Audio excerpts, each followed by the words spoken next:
Seguimos conversando con Antonio Aracre. Quedó pendiente, Antonio, tema obra pública.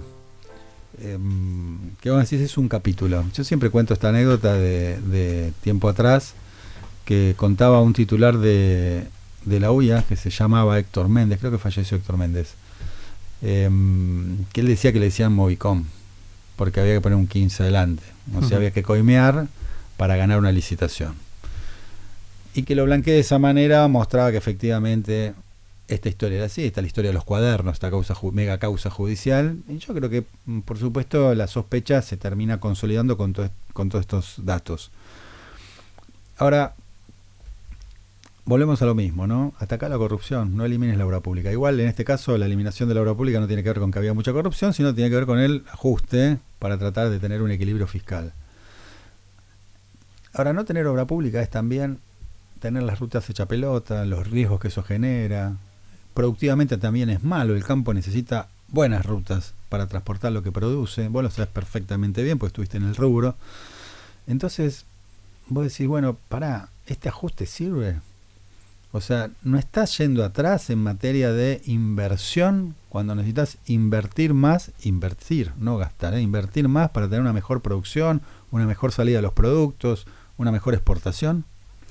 Mira, la cantidad de años que Argentina necesita para refocalizar y repriorizar sus recursos es mucho más que un año y medio o dos, y eso hace que en un contexto donde vos todavía tenés jubilados de la mínima por debajo de la canasta básica, o lo que hablábamos hace un ratito de los ingresos de los médicos o de los policías, que debiera ser mucho mejor y todavía no lo es, tenés que plantearte cómo gastar los pocos recursos. Y en ese sentido yo cambiaría la palabra obra pública por obras de infraestructura. Son necesarias las obras de infraestructura, sin dudarlo. Me parece que hay que pensar en cómo financiar esas obras de infraestructura, y no necesariamente debería ser el Estado. Ya te diría, más que no necesariamente, me parece que hoy el Estado no lo veo con recursos como para financiar obra pública.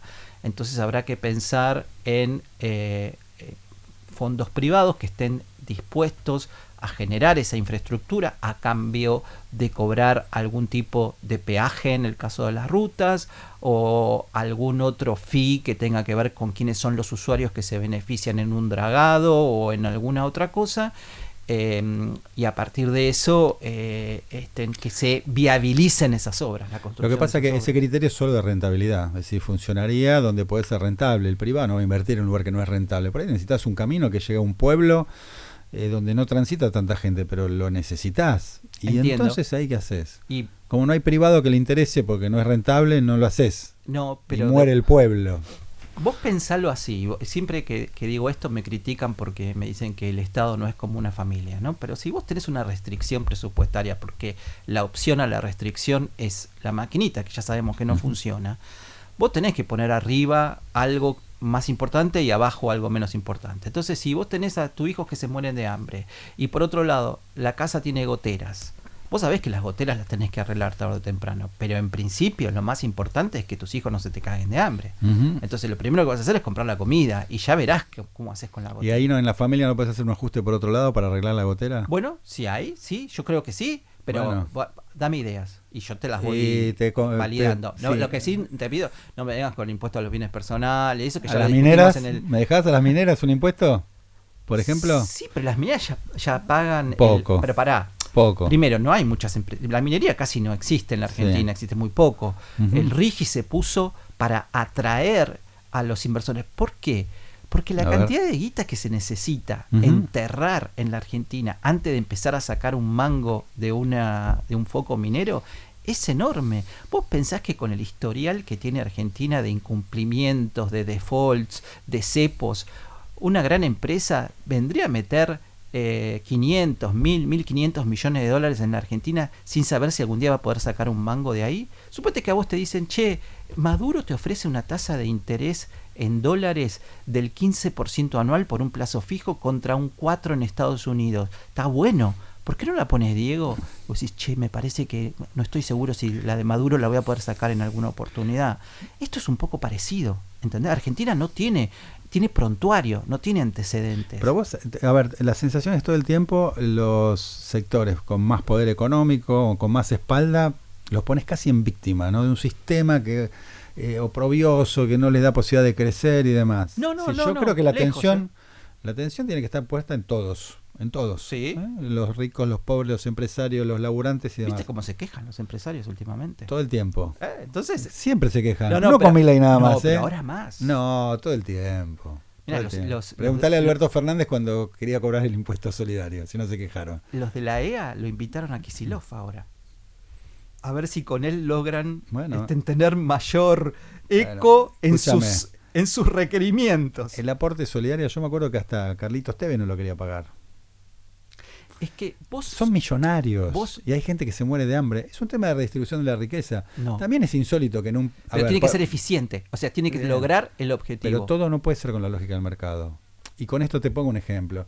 Está bien que un futbolista excepcional gane buena plata. Ahora, no puede ser que un tipo que salva vidas operando no llegue a fin de mes.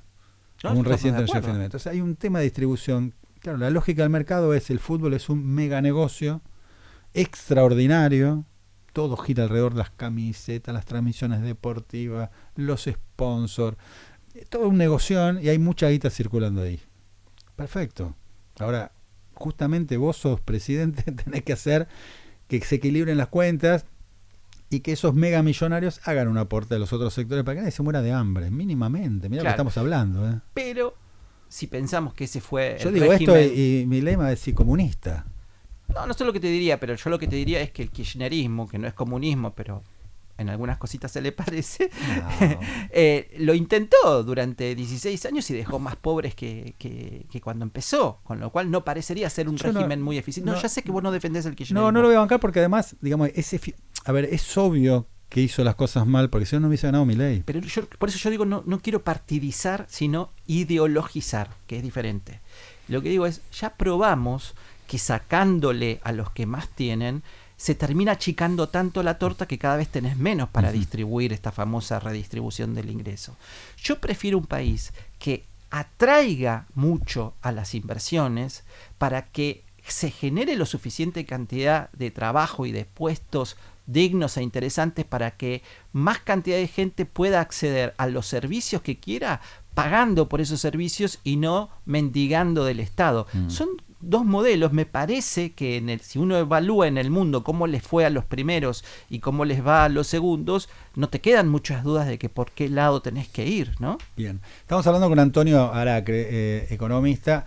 Vamos a una sección que no es un debate o argumentar, es tener que poner un rótulo, ¿sí? ¿Que es una palabra sola? Yo te voy a decir una palabra y tenés que definirla con otra palabra o pocas palabras. No me vine preparado. Son políticos. Milei. Valiente. Cristina Kirchner. Hábil. Patricia Bullrich. Generosa. Jorge Macri. Primo. Kicillof. Marxista. Villarroel. Me sale traidora, pero es muy duro. Desleal. Bien, no te estoy interrumpiendo, tengo que repreguntarte miles de cosas. Ahora lo vamos a hacer, pero seguimos. Massa. Paso. Mauricio Macri.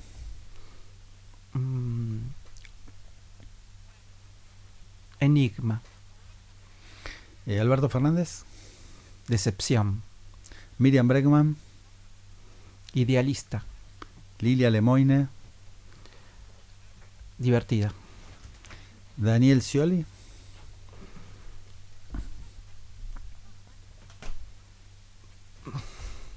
Qué silencio. Me cuesta. Luis Caputo. Inteligente. Martín Lustó. Raro. Manuel Adorni. Genio. Guillermo Moreno. Incoherente. Karina Milei. No la conozco tanto, pero déjame... hermana. Es la gran hermana. Uh-huh. En lugar del gran hermano, es la gran hermana. Horacio Rodríguez Larreta. Y parecido a Alberto, es como una decepción también para mí un poco. ¿Y Santoro? Parlanchín. Bien. 2 o 3 cositas que me quedaron dando vuelta. Primero, Kicillof marxista. ¿Es marxista Kicillof? Y sí. Bueno, a él le gustaría más que le diga keynesiano, probablemente. Ajá. No es lo mismo. No es lo mismo, pero yo creo que si vos hablas con él, te va a defender bastante el marxismo. Y me parece que en sus clases de economía lo ponderaba bastante. ¿Pero vos decís que aplica políticas marxistas en la provincia? No, pero no te olvides que en la provincia es poco lo que vos podés manejar de la política económica, ¿no? La política económica se maneja en la nación. Ojo, para mí sería muy interesante que él hable menos de Milei y hable más de cómo él haría política económica nacional si estuviera a cargo de eso. Porque la experiencia de cuando él fue ministro de Economía, digamos que no fue muy buena. Está bien, pero no aplicó políticas marxistas ni siquiera siendo ministro de Economía, para eso me refiero, no es marxista. No, bueno, pero la política económica te la define el presidente. Cristina no era claramente marxista, digamos. Uno podría criticarle muchas cosas. Me parece que son esos rótulos que pone Milei, los que no piensan con él, como él, son todos comunistas. No, pero a mí me parece que tiene reflejos marxistas, y no lo digo peyorativamente, me parece un muchacho inteligente, pero me parece que le atraen el gran intervencionismo del Estado. O sea, él lo ve por ahí, la ve por ahí. Bien, estamos hablando con Antonio Aracre. Me habías dicho traidora Victoria Villarruel. No, pero después la cambié por desleal, porque me parecía muy fuerte traidora. Y qué sé yo, viste, es como que... ¿Dónde ves eso? ¿En qué episodio? Mira, para mí el peor episodio que la define mucho fue la del sanguchito. El jamoncito, perdón, no el sanguchito, el jamoncito. Me parece muy ofensivo.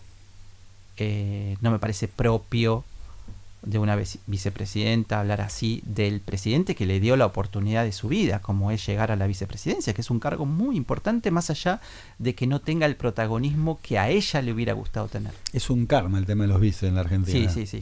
Por eso tampoco quiero ser demasiado cruel, porque me parece que lo que le pasa a ella le ha pasado a casi todos, que es llegar a ese rol por ser una persona muy capaz y después encontrar que es un rol algo vacío de contenido y de repente sentirte como que te frustra eso que no existe como vos lo habías pensado. Volvamos, Antonio, a la economía. Sí. Está bien que le diga héroes a los evasores. Yo justo habíamos hablado mucho, ¿no? De un país lleno de evasores. A mí no me gusta eso porque yo pago. Bien. Y pago, además, viste, yo fui toda mi vida empleado en relación de dependencia, con lo cual nunca me salvaba de la retención del 35%. No me consideraba tampoco un héroe por pagar, simplemente me consideraba que cumplía mi obligación. Sí me sentía un poco estúpido, porque en realidad la presión fiscal suele ser mucho más grande para aquel que paga, porque tiene que compensar a todos los que no pagan, ¿viste? Entonces, en ese sentido te sentís... No coincidís con eso que decía Milei, que son héroes los evasores. No, yo creo que muchas veces él utiliza las palabras para acercarse a la gente de una manera más simple. Y probablemente lo que esté queriendo decir es, con la persecución y la presión fiscal que había en Argentina, el que se escapaba un poco de eso, hacía bien porque lo hacía para sobrevivir. Sos el Corach de Milei, te aclaro. Bueno, Corach explicaba todas las barbaridades que decía Menem. Alguien mejor. Bueno, me acordé de ese. Buscalo vos si querés, no sé quién se te ocurre. No sé tampoco. Pero estás interpretándolo. Pero yo creo que lo piensa en serio, ¿no? Porque también le dijo al Estado que es una organización criminal. Dijo que el Estado es una organización criminal. Una cosa es decir, yo quiero un Estado chico, eficiente. Sí, él no y otra cree cosa, en el Estado. Te lo tomo. Y por eso yo te dije, a mí me gusta mucho lo que está haciendo Milei, pero no puedo decir que coincidan el 100%, pues yo no soy de los que piensan que el Estado no tiene que existir. Yo creo que tiene que existir un Estado pequeño y eficiente en las cosas que le caben hacer al Estado, ¿no? Yo no estoy de acuerdo, por ejemplo, yo estoy muy de acuerdo con la educación pública, sí, no con la universidad gratuita. uh-huh. No estoy de acuerdo con la subvención a las escuelas privadas. Si sos privado, cobra una cuota, y si no, que esa plata vaya a que mejoren las escuelas públicas. Me parece que hay que pagarle bien a las fuerzas de seguridad. La salud es un tema que amerita una revisión completa, porque me parece que el Estado termina pagando la cuenta de la ineficiencia de quienes hacen de la salud privada un negocio. Entonces me parece que ahí habría que poner todo sobre la mesa y decir, bueno, ¿qué parte es negocio y qué parte no? No puede ser que al Estado le lleguen todas las pérdidas y que ustedes se lleven todas las ganancias. Entonces la salud, incluyendo las empresas farmacéuticas y todo lo demás, es como para verlo mucho más completo. Ya que estás atajando los penales y ya te definí como el Cora de Milei. Qué feo. Escúchame, que recorten los medicamentos a los jubilados, en un contexto donde los jubilados ganan lo que ganan, que es poco. Y ¿Pero no te estás subiendo una fake ahí? No. ¿Cuál? Porque redujeron la canasta de medicamentos gratis. Esto es así. Está bien, reducir no significa que se la sacaron, porque de repente había en el Bademecum cosas que no correspondía que estuvieran. No, otras que sí. Bueno, yo me gustaría ahí como hacerle un doble clic y decir, che, mira, este medicamento se le sacó. No es que no te crea, Diego, pero digo, discutí mucho de esto. Y me parece que por ahí se pudo haber escapado algún remedio, qué sé yo. Está el famoso asunto del omeprazol, que antes sí, ahora no, sí, qué sé yo. Pero en general, hoy la mayoría de los jubilados que hicieron el trámite reciben sus medicamentos gratis. No llegás con 300 y pico de mil, que es la mínima. Con el bono, un medicamento te puede salir 100 lucas. No tenés que pagarlo. Por bueno, eso algunos sí. Algunos medicamentos. ¿Cómo llegás a fin de mes siendo jubilado comprando algún medicamento que está fuera de la canasta de medicamentos gratis? No llegás, vos lo sabés que no llegás. Ya hablamos que los jubilados están muy mal, como hace 50 años. Cuando yo era chico, acompañaba a mis viejos a ver a mis abuelos y les llevaban comida, porque si no, no llegaban a fin de mes. Está bien, que lo reconozca y te saco el mote de Corach. Vamos, poneme uno mejor, dale, más joven. Dos preguntas y se nos va el programa. La primera es: Si Milei te ofrece un cargo, ¿si aceptarías y cuál fantasías que vos podrías, digamos, rendir en ese cargo? A ver, no tengo ningún interés. Le va a faltar un vocero dentro de poco, te digo. No, pero ya hay 3 o 4. Hubo encuestas en Twitter y yo participaba. Me ponían.